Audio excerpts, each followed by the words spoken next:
Madam Toastmaster, fellow Toastmasters, and honored guests, I thank you again for giving me the opportunity to speak to you today. But I guarantee that after I have spoken, you're going to be thanking me for bringing to you the solution to all of your small hammer problems. Men, let me ask you a question. Are you looking for a new career in the construction industry, but keep coming up a little short? Women, are you looking for a way to finally encourage that man to finish that remodel? But each time he tries, he just doesn't want to talk about it. Children, are you looking for that perfect Father's Day gift? Well, all of you, children, women, and men, look no further, for I hold the answer in my hand. It is the wonderful, one-whacking hammer, the wow hammer, the man-sized hammer that nails it in on the very first shot. Then let me ask you a question. When you went looking for that job, did you happen to carry a hammer like this? It's no wonder you didn't get the job. You're hammering all day long. Then I'll tell you something that boss didn't tell you. Your hammer's too little! You need a man-sized hammer. You need the wow hammer. The hammer that drives it in.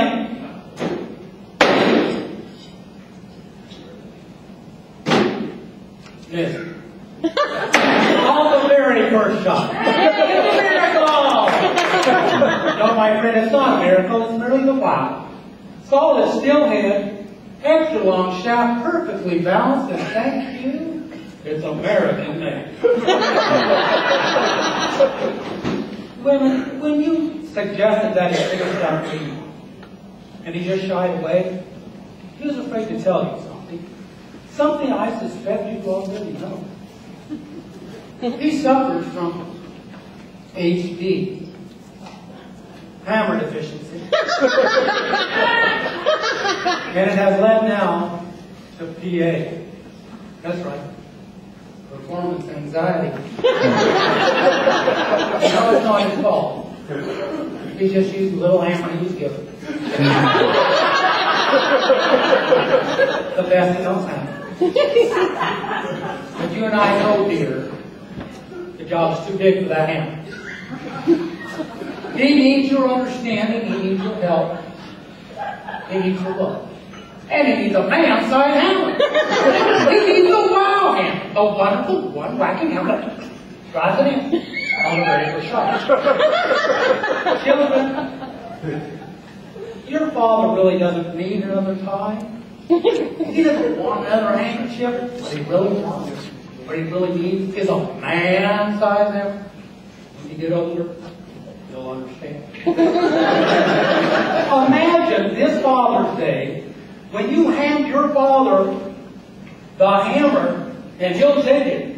He'll look up to heaven and say, what did I ever do to deserve this? Women, I want you to imagine that special look in your man's eyes when instead of that new hunting rifle, you hand him the hammer and you point to that remodel. Oh, won't he want to go out and use it immediately? Especially after he finds out how much you paid. And did I tell you it's only 3 payments of $99.92 each? Men, do you want confidence? And boldness? The next time you go for that construction job, next time, whip out your hammer and say, take a look at this! You know what the boss will say? Now that's a hammer. And he's right. It is the wow hammer, the wonderful one-whacking hammer, the hammer that drives it in on the very first shot. And it can be yours, friends, for only 3 payments of $99.92 each. Yes, for all of your small hammer problems, for all of your HD and PA issues, and even for your Father's Day gift, nothing quite measures up to the wow hammer, the wonderful one-whacking hammer. and it can be yours, as I said before, for a very little price. I can see that by the excited look on some of your faces. In fact, some of you are even trying to get out, escape. No doubt you'll order your hammer. Well, for those of you who will order your hammer right now for the first 3 1/2 people in the next 47 seconds, we are going to throw in, now get this, I want you to get it, pay attention. A perfectly matched set of duplex nails. That's right, the duplex nails. The double-headed, omnidirectional nail that you can hammer in and pull out and hammer and pull and use it over and over. So call now, the number's at the bottom of your screen, 1-800-GET-WOW, say it with me, 1-800-GET-WOW, one more time, 1-800-GET-WOW. Get your one whacking hammer and your duplex nails and put an end to your small hammer problems forever. Madam? I have an idea that I wanted to share with everybody here tonight. To commemorate the 40th anniversary of women joining Toastmasters, imagine that you are a judge at a speech contest just for the women members. Well, why not? Mr. Don, the voice, and why not? Wait a minute. This is my speech contest. All right, I'll tell you, why not?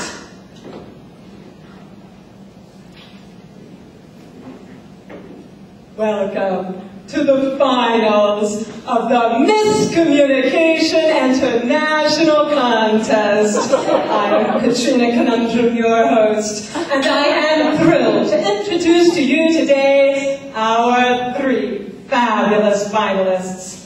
Our first, representing District 34, Miscommunication Latin America, please welcome Maria Jose Gabriela Pereira Gonzalez.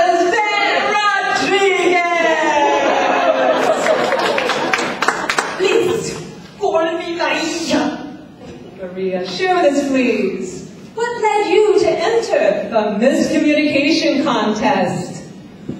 Will all my friends say, Maria, you speak so well with the body language.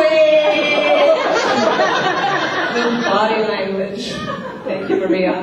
Our next contestant, representing Region 11, Miscommunication Eastern Europe, please welcome Jana Spakova. It's Jana Spakova. It's Jana. Jana, share with us, please. What led you to enter the Miscommunication Contest? Well, as you know, English language is the unfortunately only means of global communicating. In my country, we say, as many languages you speak is how many lives you live. I compete to live one more life. And our third contestant, representing our own District 33, Miscommunication, Southern California, please welcome Brittany Littlemore. Thank you, Katrina. Please, what motivated you to enter the Miscommunication Contest? Well, just between you and I consider the Miss America pageant, but you have to have a talent. I thought miscommunication is like a better fit. I will now ask a question that will be answered in turn by each of our contestants. And the question is this. What do you consider to be the biggest difference in communication between men and women? Maria? Oh, but I already say, it is the body language. Body language, thank you, Maria. And Jana, I hate always this talk of difference between men and women. When I was a child, my father and my mother both say me the same thing. They tell me, Janiczko, to jest szkoda. It's mean, Jana, what a pity. So you see, men, woman, no difference. And Brittany? I think that the difference is like the tone. It's like men are more, yo, dude, what's happening? And like women are like, oh my gosh, where did you get those shoes? Like the tone. Thank you for that, Brittany. Now give each of our contestants an opportunity to make a final statement. Maria? As I already said, I do not speak so well with my tongue, and so I will leave you with your body language. Thank you for that, Maria. And Jana? I hate always this talk of goodbye. In my country, we have a word. It is ciao. I know Italians have also this word, but in my country, it means goodbye and also hello. So I leave you ciao. Goodbye and hello. Thank you for that, Jana. And Brittany? Thank you, Katrina. My whole name is Brittany Allison Littlemore. Like my motto is Brittany A. Littlemore. And like, if I do a little more, and like all of you do a little more, then like Toastmasters District 33, like the whole world will like totally be in their place. Thank you, Maria. Thank you, Jana. And as you all prepare to cast your ballot for miscommunication, I thank you. I thank each and every one of you who, from the club level to the district level and beyond, have done so much to assure that miscommunication be a part of Toastmasters International.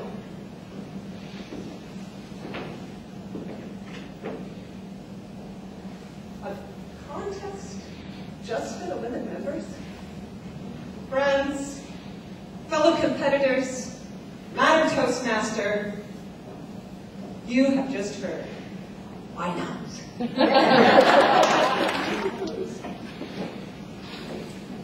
Ladies and gentlemen, ladies and men, we are facing a very serious problem in this country, and in Toastmasters apparently.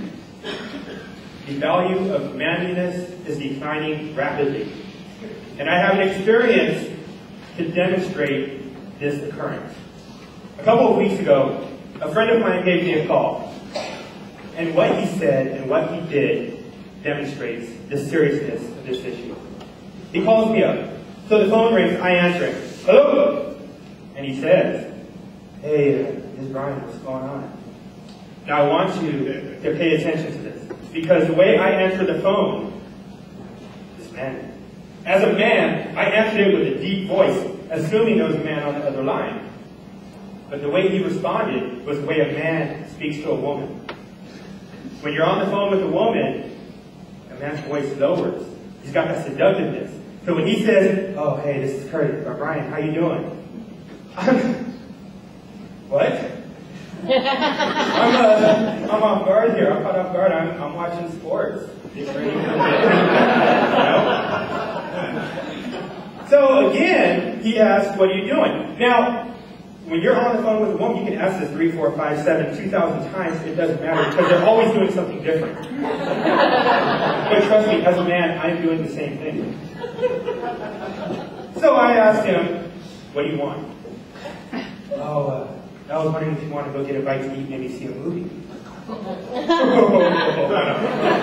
Let's take it one step at a time. How about 2:30, you come get me, we'll go to Applebee's, and I told him to come get me, 1, because I'm the man giving directions, and 2, I'm on the way. I don't want to waste gas. $4 a gallon, really? So he comes to get me at 2:30, and we're ready to go to Applebee's. I'm wearing jeans, sneakers, a hockey jersey, baseball cap, man style. It's Saturday, I don't need to dress up. He shows up wearing Dockers, a polo, combed hair.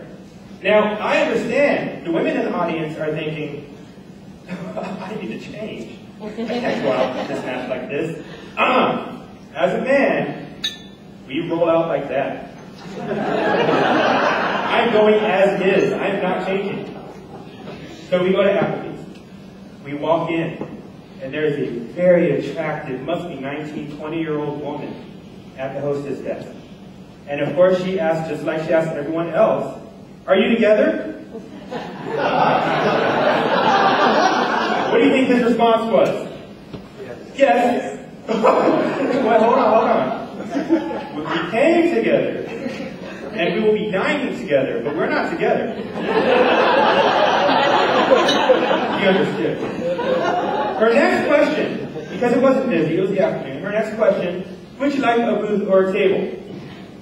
I know the correct answer, but I see where this is going. And he says, I'd like a booth. No. We are 2 men dining together. We are getting a table. Article 13, Chapter 8 of Man Law states, 2 men shall not share a booth together without the company of at least 1 female. So we get a table. I had to interject. He sits directly across from me. There's a subheading in Article 8, or Article 13, Chapter 8, that says, as 2 men dine together, you do not sit directly across from each other. The reason, your feet are not allowed to touch. The second reason, from across the way, let's say there were a couple of beautiful young women looking at us, and we're looking across from each other, engaged in conversation, directly across from each other. What's it look like? Hey, it's 2011, we could be on a date. Okay? So, he sits directly, diagonal from me, and the waitress comes over and she says, are you guys ready to order? And he says, and I quote, how much calories are in your Chinese chicken salad? The finger went to the lip. And he asked, how many calories? Ladies and men, we do not ask calories. We don't care. We have a custom-made handcrafted body for a reason. We don't care. But he cared.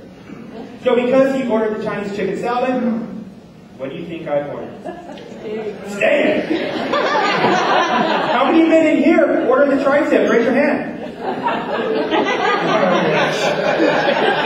Anyone order the vegetable lasagna? Direct violation of an apple.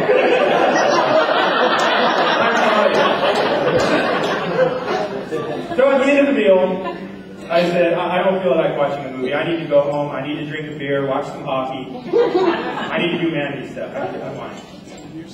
So he dropped me off, and that ended that. So the point I want to make here, and impart on all of you, is 1, read the manual. It's called a manual because, guess what? The first 3 letters, man, you are. Manual. Secondly, I mentioned that I saw some violations here today. During the break, after the evaluation contest, I was in the restroom, minding my business. And guess what I heard and peripherally observed? Minding my business. And I see at least 6 of you here right now that in engaged in conversation while at the urinal making eye contact.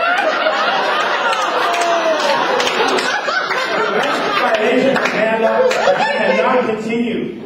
So as we leave tonight, keep this in mind, read the manual, be observant, be aware, and please intervene. If you see these violations occur, step in. I could not step into the restroom because that would be a violation. But believe you me, I will be speaking to the 6 of you after this. Have you ever voluntarily suffered through excruciating pain outside of natural childbirth?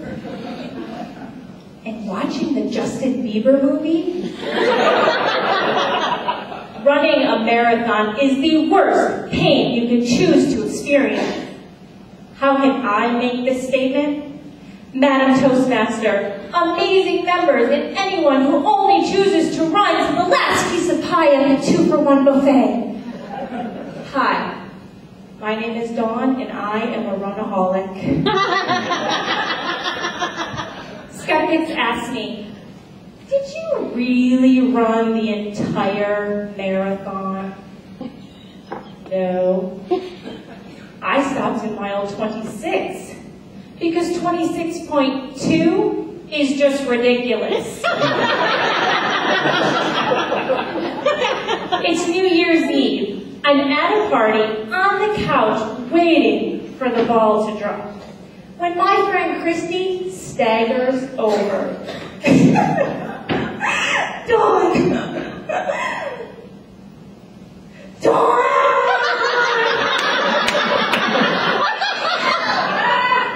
Have you ever heard of a marathon? I double dog dare you to run it. Now? I'm not drunk enough for that. If you turn down my double dog dare, that's like 7 years bad luck. The furthest I have ever run is from the living room to my bedroom when my mother forced a potential date to flip through the naked baby photo album. If you turn down my double dog dare, I'm going to tell everyone you're a quitter. You quitter. I am not a quitter. You throw in $100 in a case of beer, and you are on. I had 5 short months. I worked harder than Charlie Sheen's publicist. I will never forget June 4th, race day. I traveled from Las Vegas, Nevada to Anchorage, Alaska for the Mayor's Midnight Sun Marathon, one of the most challenging races in the world. So I learned later. The race traveled in and out of the woods on both paved roads and dirt trails with many altitude adjustments. At the beginning, everything is great. And then mile 6, a Samoan lady on a mountain bike goes pedaling past me, ringing the most piercing cowbell. And a veteran marathoner shouts, and I quote, "It's to keep them grizzlies from attacking us." Being mauled by a bear was not in the brochure. Then I enter the woods, and on the trail I cannot stop landing on every rock the size of Kim Kardashian's wedding ring. Blisters begin bubbling up, one toe at a time. And by mile 16, the pain in my feet travels through my shins, into my knees, and my thighs are protesting. By mile 25, the ominous tingling in my legs has turned to numbness, and my hip flexors freeze up like Milli Vanilli on karaoke night.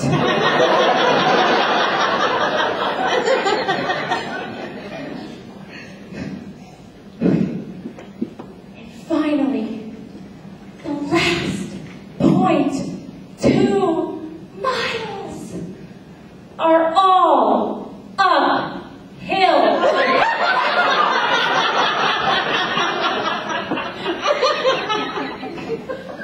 And then I see it, hovering over the finish line. My elastic amber ale. I can taste the waterfall of that frothy beer pouring down my throat as my limp limbs begin carrying me up that mountainous slope. Grizzlies and blisters and beer, oh my! Beer, oh my! I finish that race, I pray, the fastest woman finished that race in 2 hours, 15 minutes, and 25 seconds. I took that fastest time, and I tripled it.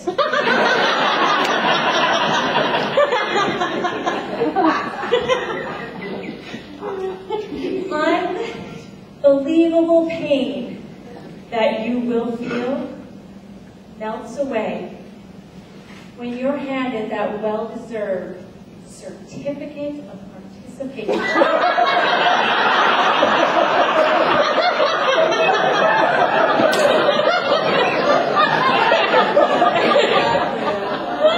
And you hear your name being cheered by the 27 people left in the crowd.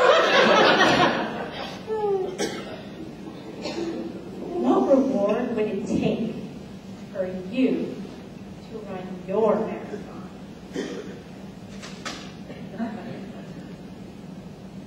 My friends ask me, when are you going to run your next marathon?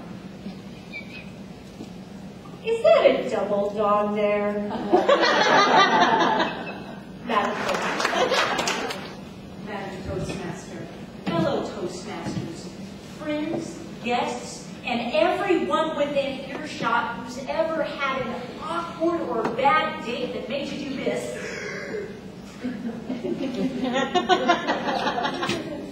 hate to admit it to you all, but I've had 233 blind dates. And you're about to witness blind date number 234. I'm in Starbucks, anxiously waiting for Happy Fun Ball 1975. Now that's his code name on Match.com.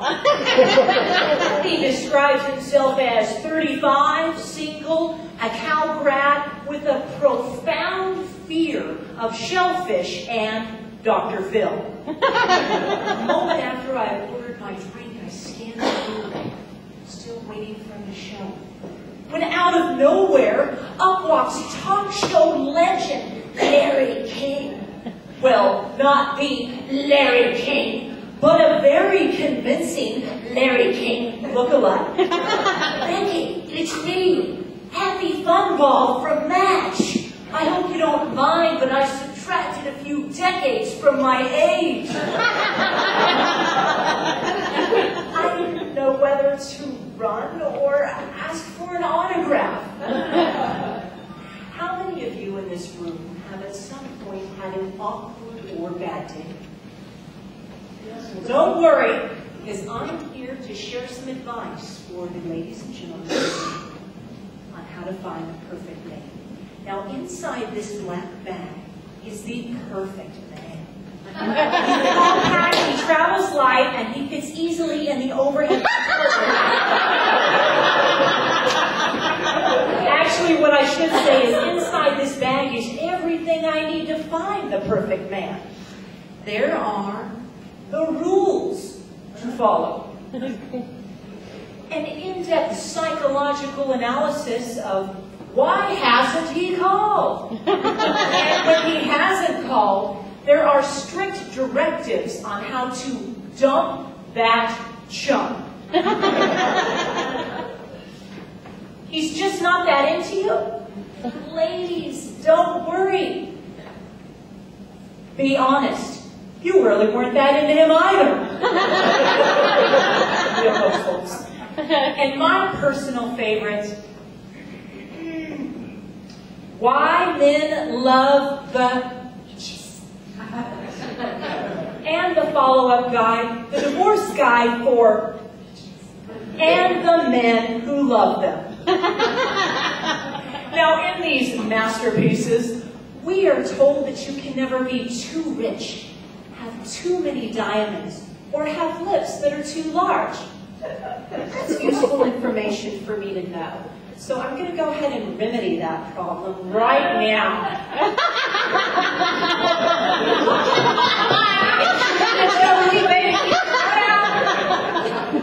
We're also told that when it comes to clothing, less is actually more. And folks, I'm just following the rules. I would get very many arguments that this would definitely constitute less. And of course there is to completely outfit. Now, as you can imagine, in an outfit like this, I can't just have flats for shoes. That would be criminal according to the rules. So this must be discarded because we are told that high heels are a prerequisite for dating.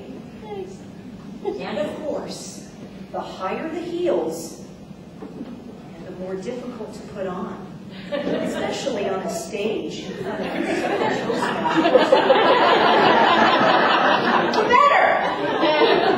How do I look?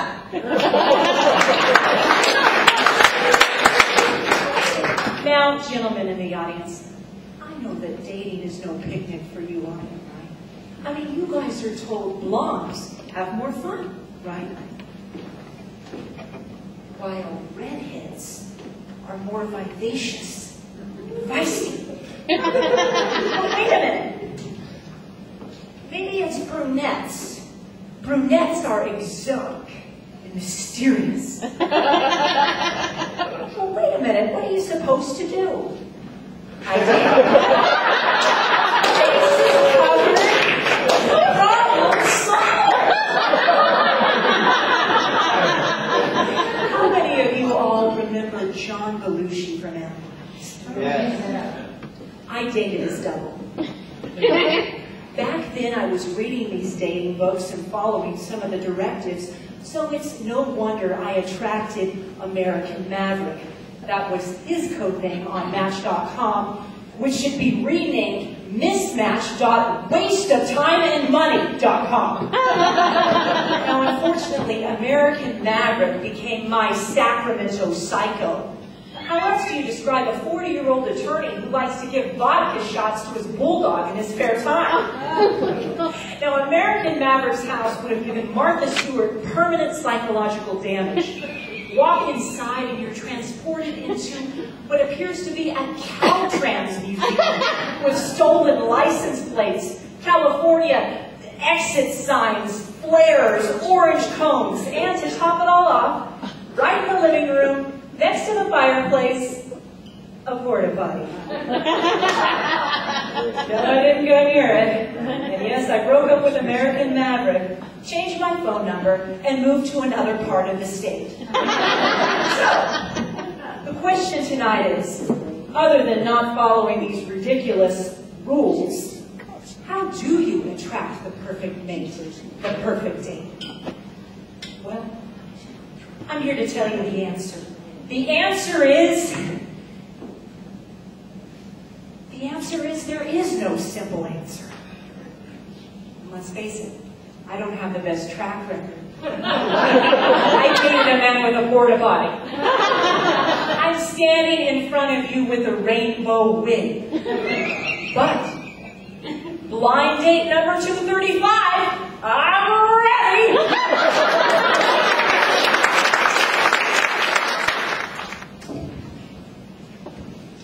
In the movies, we see two people in love. They get married and live happily ever after. Do things really work out that way? As far as my dream goes, all I want is a happy marriage and live happily ever after. Madam Toastmaster and hopeless romantics like me. When I met my husband, it was love at first sight. He was handsome. He looked like Alec Baldwin. He was my perfect date. He was cute and charming and kind and oh so thoughtful. We would go to concerts and travel to exotic places far and away, like Bakersfield. He would call me every single day just to say hello. And our calls were sweet and thoughtful. Like in Toastmaster, if I were his evaluator, I would say, I look forward to your next call. Everything was going my way, so I happily marched into the eternal bliss of marriage. Or so I thought. During our first month, my husband would carry me around the house. Had such a wonderful time. I felt as light as a bird. Today, he still attempts to carry me. He goes, I can't carry you anymore. You need to lose weight. You need to go on a diet. Ouch. You could have at least used the sandwich approach. The first time we went grocery shopping, I felt like a diva. I had someone pushing the cart for me, arranging the items in the cart, and carrying all the bags. It was just like having a personal assistant. We walked by the produce aisle, and I saw the big red strawberries. I took a big box and put it in the cart. I told myself, when I get home, I am going to sit in our brand new reclining sofa and enjoy the strawberries while I watch my movie. But wait, the strawberries are not in the cart. I looked at my brand new husband, and he said, why are you buying strawberries when they're not in season? Think of the price. And I said, really? I can't buy strawberries when they're not in season? I heard that it was a normal occurrence for a married couple to be in an argument once in a while. Yes, an experienced couple said it is indeed part of life. Back then, I did not know that strawberries could be such a serious subject. The next time we went to the grocery store, I let him do the shopping. He was the diva, and I was the personal assistant. We stopped by the produce aisle, and I saw the most beautiful mangoes, but they were not in season. I looked at my husband, and we proceeded to the checkout stand. While we were at the checkout stand, I saw him pull out his wallet, and I said, oh my goodness, what a gentleman, he's paying for the groceries. Oh, but wait, he's not pulling out his money. He's pulling out coupons. My husband is cutting coupons. He came up to me and he said, here's my share.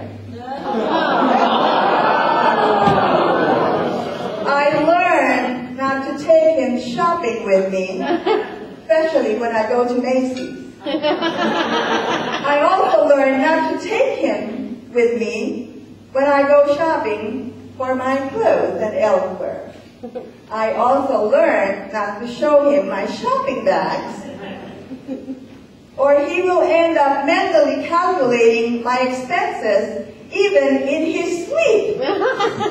$10, $20, $30. Someone said that marrying a man is like buying something you've been admiring for a long time in a shop window.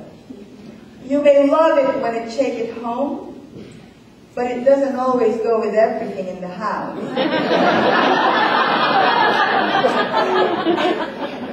My sister advised me to learn some attributes of femininity to win a man's approval, like never smile too much. You never know when they're depressed. Look them in the eye when they're speaking so he thinks you're listening. And laugh out loud when he tells a joke, even if it's not funny. Well, when you're married, it's hard to keep up with that act. If I keep doing this, I might win an Academy Award. They say that marriage is like a besieged castle. Those who are on the outside wish to go in, and those who are on the inside wish to go out. If you're planning to get married again,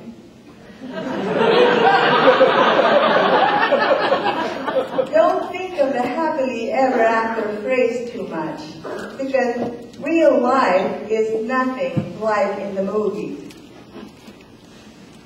And if we were to live happily ever after, just like in the movies, it'll be over in 2 hours. Thank you, Madam Toastmaster. I'm sure everyone here read in the paper a few months back that Bert Rutan, aerospace maverick, had retired. Bert was a pretty good pilot in his time. He set a few records flying experimental aircraft with specially designed wings and motors. He had the support of airports and ground crews, and arguably the finest set of mutton-chop sideburns.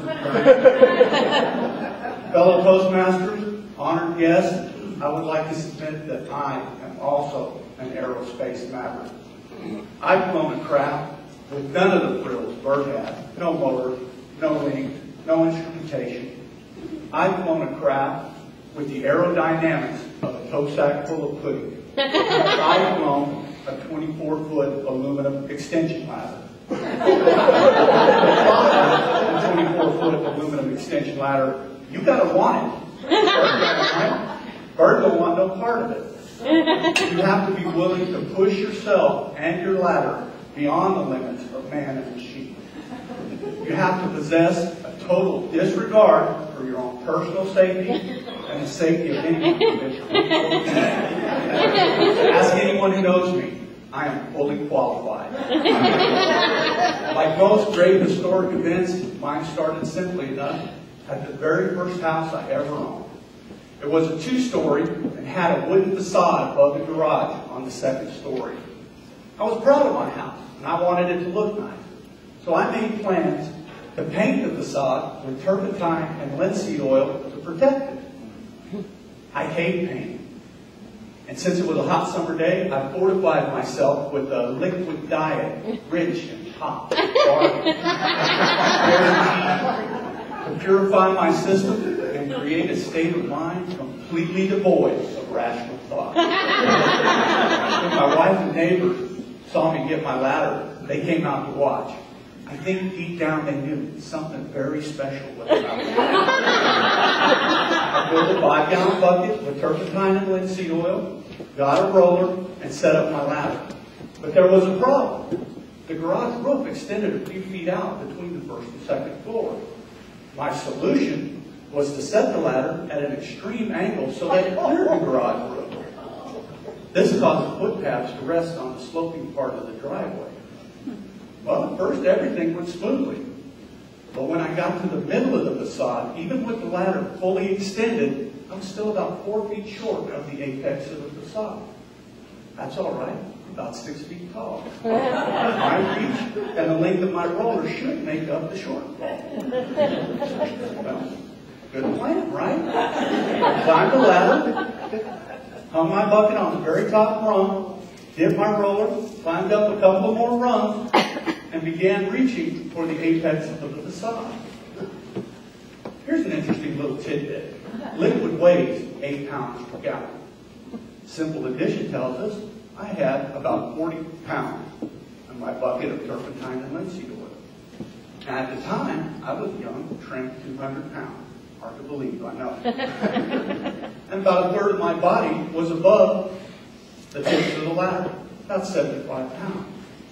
Once again, simple addition tells us I had over 100 pounds balanced at the very end of a fully extended 24-foot aluminum extension set at an extreme angle. I'd like to call your attention to the aforementioned liquid diet. My ability to do simple addition had been severely compromised.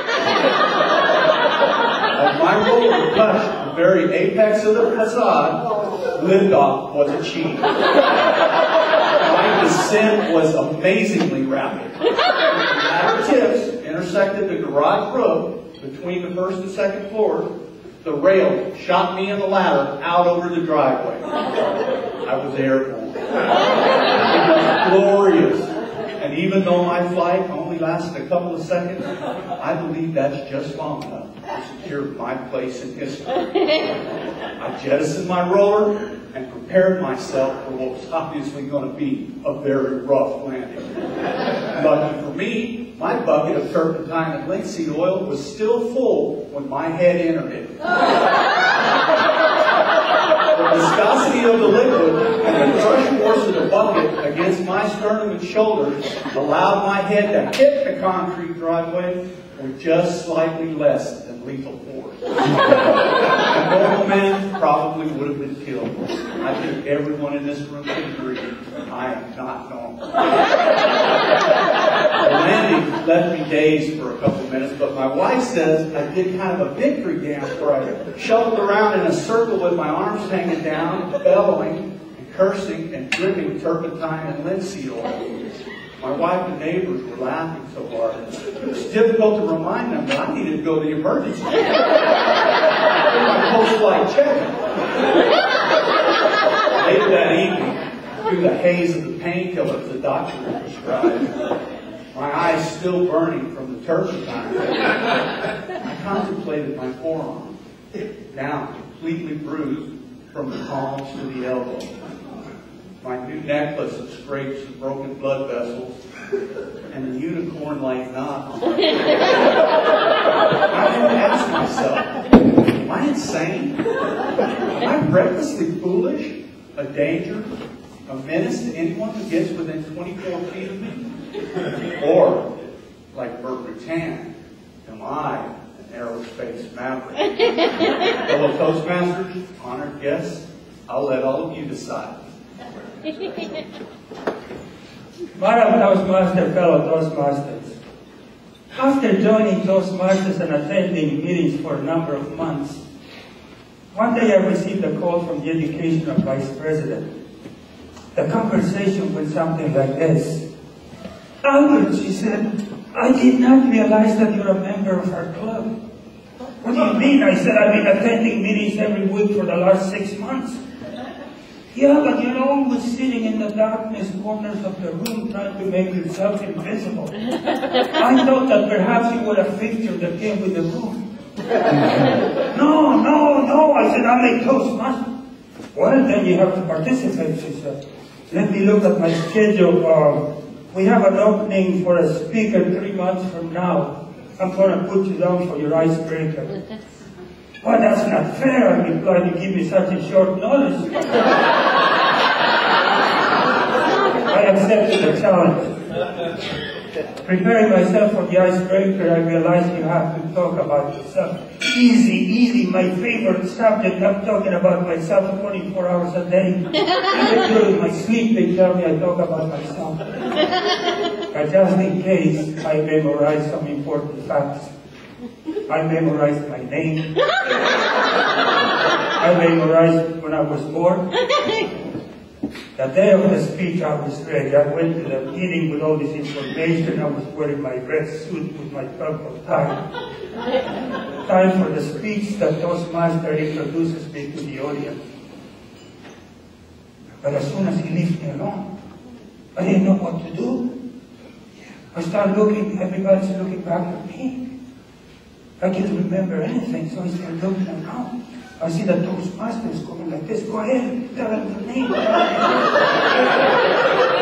cannot remember my name. The audience starts going like this. Boy, do something, jump, bark. I cannot even bark. So I stood silent for 7 minutes. And I saw the red light. I saw the red light that took off running for the exit. I wanted to leave the group. They had locked the door. So I had to remain for the rest of the meeting. Everybody's staring at me. Time for the evaluation. The evaluator comes, stands next to me, looks down in disgust, and doesn't say anything for 2 minutes. He gave me a silent evaluation. After that experience, I didn't want to have to do anything with Toastmasters anymore. I didn't go back. A few weeks later, the same education vice president called me. Albert, I noticed you haven't been back lately. I'm not coming back, I'm not coming back. Please come back, things cannot get any worse. She said. I'm not coming back, I'm not coming back. She insisted so much that I made a deal. I said, I'll come back if I get credit for that science. I don't want to have to work with that experience. And she says, yes, we'll give you credit. So I went back, but as soon as I went back, the rest of the members found out about the low deal, and they demanded equal opportunity. So the next meeting, another speaker stands up, doesn't say anything for 7 minutes, he gets credit for the speaker. We had a meeting where all 3 speakers gave silent speeches. Silent table topics, silent table topics. We had a meeting where everybody sat in complete silence and they all got credit. Other clubs found out about our technique, they were emulating our technique. They were holding silent humorous speech contests. I was volunteering to give a silent speech every week. And fairly soon I got my CTM and DTM. I was famous. Everybody was talking about the silent speeches. I said, maybe I could make some money with this program. Maybe I could become a millionaire. I have to document this invention. And I noticed that Toastmasters has manuals for all kinds of speeches. They have manuals for humor speeches, for a special occasion, but they do not have manuals for silent speech. So I went to headquarters and demanded that they publish a manual for silent speech. The official that talked to me, he was mad. He was pounding on the table. He said, Mr. Mercado, Toastmasters is an institution dedicated to public speaking, not golden silence as it were. Get out of here. I thought he was going to have a heart attack. 2 days later, I found out indeed. And he died. So I went back to the headquarters and I volunteered my services to give a silent eulogy as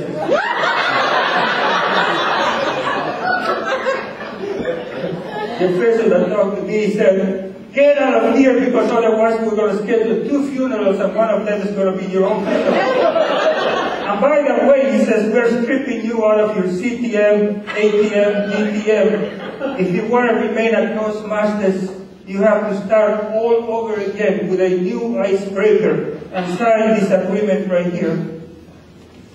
Well, as soon as I left headquarters, I said, well, I'm still going to make some money with this brilliant idea I have. So I went to a publisher, and you're going to like this part. And we came with this amazing idea. We took a bunch of blank pages,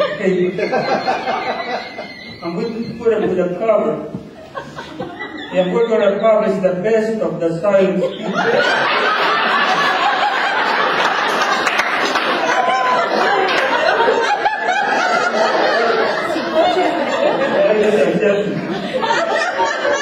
There's something I have to confess to you right now.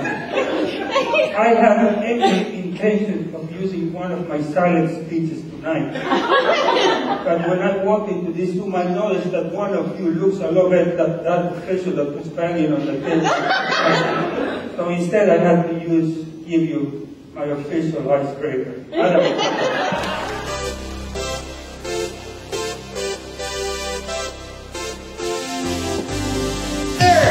Kevin Peaker.